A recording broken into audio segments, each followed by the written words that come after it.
پیاری بہنوں اور بھائیوں، آج ہم آپ کو سنانے جا رہے ہیں ایک کفن چور کا واقعہ جو ہر نئے دفنائے گئے مردے کا کفن چرا لیا کرتا تھا، اور پھر ایک دن قبرستان میں اس کے ساتھ ایک عجیب معاملہ پیش آیا۔ آج کا یہ قصہ ہمیشہ کی طرح سبق آموز اور انوکھا ہے، لیکن اس کے ساتھ ساتھ عبرت انگیز بھی ہے۔ یہ واقعہ ویسے تو بہت سی کتب میں بیان کیا گیا ہے۔ ایک مشہور و معروف کتاب شرح الصدور میں بھی یہ واقعہ بیان کیا گیا ہے۔ یہ ویڈیو دیکھنے سے پہلے ہمارے چینل ادبی ڈائری کو سبسکرائب کر دیں اور ساتھ میں لگے بیل کے آئیکن کو بھی ضرور پریس کر دیں تاکہ آپ کے پاس ہماری مستقبل میں آنے والی تمام ویڈیوز کا نوٹیفیکیشن بر وقت پہنچتا رہے۔ ایک بزرگ جن کا نام حضرت سیدنا ابو اسحاق فزازی رحمۃ اللہ علیہ ہے، وہ فرماتے ہیں، ایک شخص اکثر ہماری محفل میں آیا کرتا تھا مگر اس کا آدھا چہرہ ہمیشہ چھپا رہتا۔ ایک مرتبہ میں نے اس سے پوچھا، تم اپنا آدھا چہرہ چھپائے رکھتے ہو، اس کی کیا وجہ ہے؟ مجھے اس راز سے آگاہ کرو۔ اس شخص نے کہا، اگر آپ امان عطا فرمائیں تو میں اپنا معاملہ بتاتا ہوں۔ حضرت ابو اسحاق رحمۃ اللہ علیہ فرماتے ہیں کہ میں نے اس سے پوچھا، بتاؤ اصل معاملہ کیا ہے؟ اجازت ملنے پر اس نے اپنی داستان عبرت نشاں کچھ اس طرح سنائی۔ میں کفن چور تھا، میں نے کئی قبروں سے کفن چرائے۔ جب بھی کسی نئی قبر کے متعلق معلوم ہوتا میں فوراً وہاں پہنچ کر کفن چرا لاتا۔ ایک مرتبہ ایک عورت کا انتقال ہوا۔ جب اسے دفنایا گیا تو میں رات کو قبرستان پہنچا اور قبر کھودنا شروع کر دی۔ جب اینٹیں ہٹا کر کفن کی ایک چادر نکالی اور دوسری چادر کھینچنے لگا تو اچانک اس عورت کے بے جان جسم نے حرکت کی اور چادر کو تھام لیا۔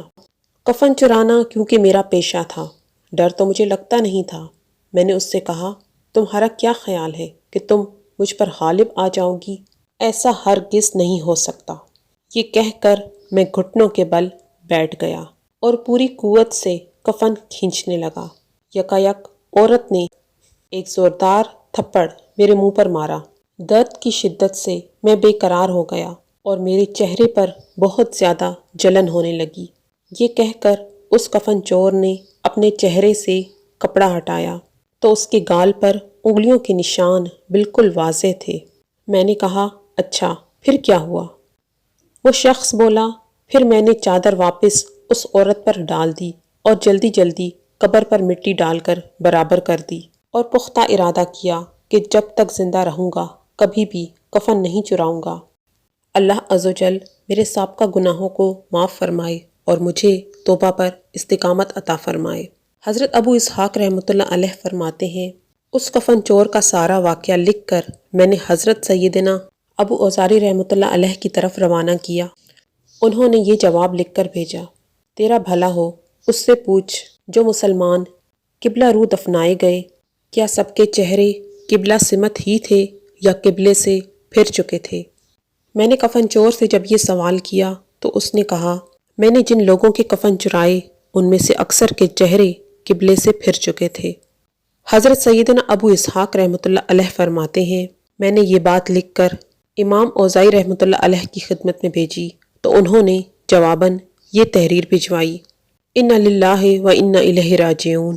اے اسحاق رحمۃ اللہ علیہ، جن لوگوں کے چہرے قبلہ سے پھر چکے تھے ان کا خاتمہ سنت پر نہیں ہوا، ان کا خاتمہ ایمان پر نہیں ہوا۔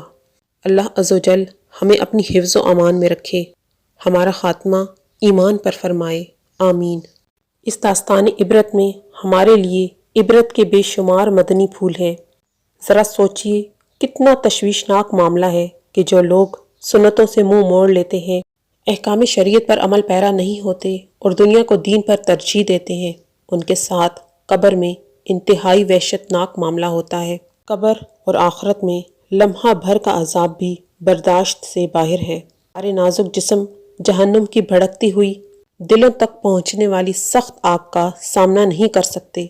اگر ہم اسی طرح غفلت بھری زندگی گزارتے رہے اور اسی حالت بد میں پیغام اجل آ پہنچا تو بہت ذلت، رسوائی اور دردناک عذاب کا سامنا کرنا پڑے گا۔